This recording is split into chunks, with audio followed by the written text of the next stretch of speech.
Who's got the rocket launcher? I say we blow it up. Now fire that thing.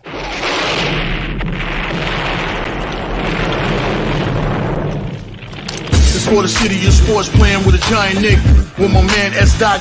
That's him. You feel the vibe? That's me. We going live. That's us. That like button shared, you been subscribed. Stadium. That MetLife, Big Blue, home of the Braves. Yeah. That turnpike, you can see that's where the game's played. NFL one day, then it's the NBA. Madison Square Garden, that's where the Knicks play. This that NY Logan, no it don't get broken. Legalized, mean this shit smoking. I'm on topic, dropping another episode. The game winner, trade, maybe a field goal. Everybody right now doing the wave. You tune in, the show called The-Man-Cave. I see the chat, they always doing their thing.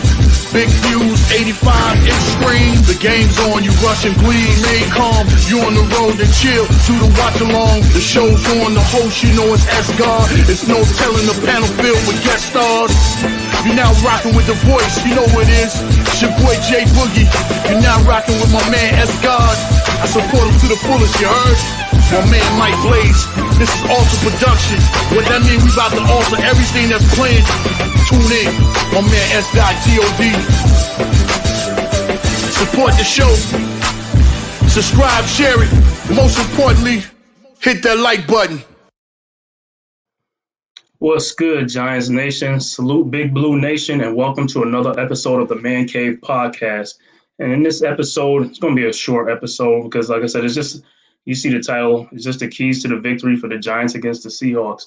But if this is your first time tuning into my channel, please hit that like and subscribe button, and also leave a comment below on what you think is going to happen in this game and how you like this video. But without further ado, let's get into it. I think the main thing for the Giants coming into week 4 on Monday Night Football, again, another primetime game, the Giants really got to show and improve. Like I said, against the Seahawks, this is a primetime game Monday night against the Seattle Seahawks week 4. And I think the keys to the victory that the Giants have to do is on offense.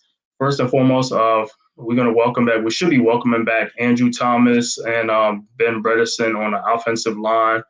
And Saquon Barkley, maybe a game time decision. So we don't know if he's going to play or not. I mean, he has a high ankle sprain. So, you know, if he plays, it's going to be a surprise to me. Like I said, I think he should take another week. But if he plays, you know, that's a good thing for us. I just hope he doesn't re-aggravate his high ankle sprain. But like I said, with that offensive line, if we get back Andrew Thomas, it should be Thomas, Bredesen, John Michael Schmitz, Marcus McKeithen, and also Evan Neal. And like I said, the keys to the victory for the Giants on offense, like I said, I think with the Giants, in order to like open up this offense, we have to go to more quick passing. Like I said, we might have to go to some RPOs, run play action, do a lot play action. And I think the Giants should go into the 2-minute huddle, like, you know, do that a lot just to throw off the Seahawks, you know, in the beginning until the Giants can settle down. And with the quick strike, I think, like I said, I think the very first play, the Giants should do a play action, throw a ball downfield, like see if Jalen Hyde is starting or even Darius Slayton. Just throw the ball downfield, you know, like I said, just to catch them by surprise. That'll probably set them back a little bit and also try to negate that pass rush, you know. So that's something the Giants could do. And also on like running back, like I said, if Saquon plays, that should be good for us, you know. That'll help a lot, especially with Andrew Thomas and Bredesen back. You know, that should open up some running lanes for Saquon because the Seahawks defense, they are one of the stingiest defense in the NFL. Only allowing 79 yards rushing, but I think with Saquon back and Andrew Thomas and Bredesen back, I think we can run more to that left side, you know, for the most part, and try to see what we can do. But like I said, nothing helps more than a balanced offense. You need run, and also passing the ball. Next thing the Giants can do is also some quick slants here, but like I said, I think a lot of plays should be in the flats and to the seam. If the offensive line could just give us a little bit of time to, like, you know, get the ball, like, you know, down to the seam and in the flats, you know, that should open up things more for the run game and also for the passing game and get this offense going. Because for the first 3 weeks of the season, the offense has been kind of stagnant. It looked like we're just coming around now, you know, in the second half of that Cardinals game, we was coming around. But then the injuries, you know, without, like I said, Thomas, Bredesen against the 49ers, it was just too much. But like I said, in this game, we get these guys back. You know, it's been about 10 days. That should help us, you know. So, like I said, I think the play action, also, like I said, the throwing the ball downfield straight to Jalen Hyde or Darius Slayton, whatever, just to open things up and have the Seahawks on their heels, you know, something like that to get this offense going. Also, another thing, like I said, the offensive line, like I said, these guys got to play a lot better, especially on the right side.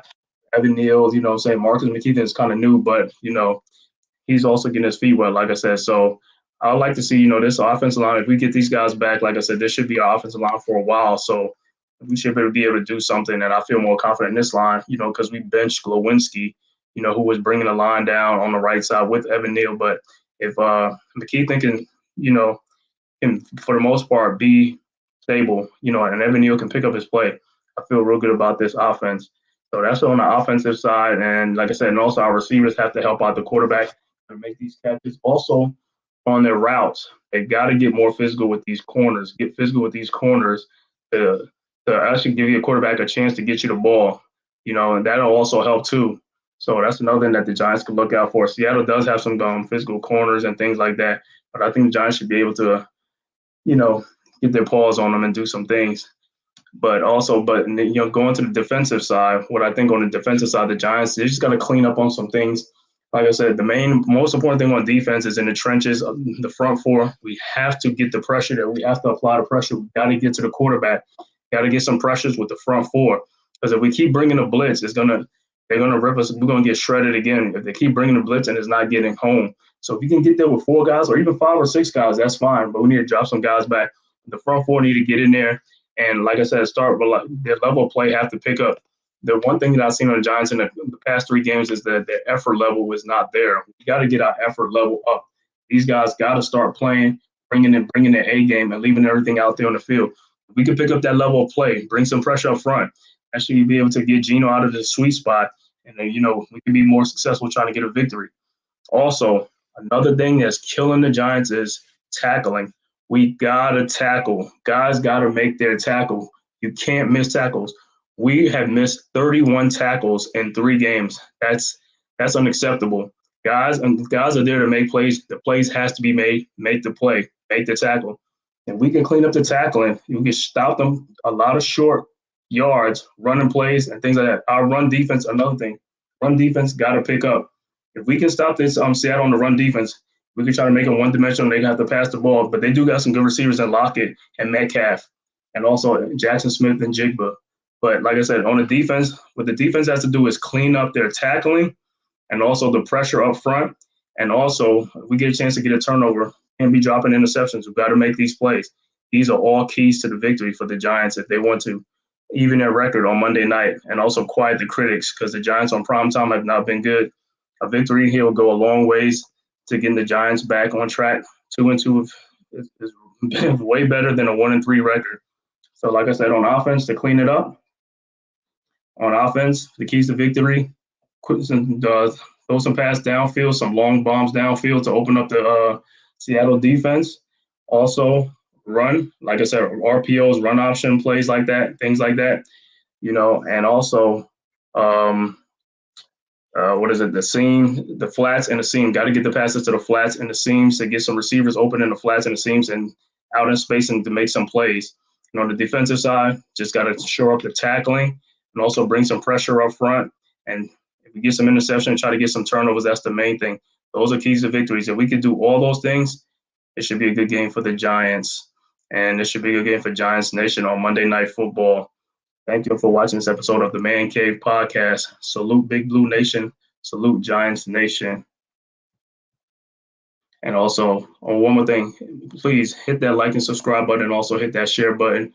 And also, leave some comment below in the comment section of what are your keys to the victory also.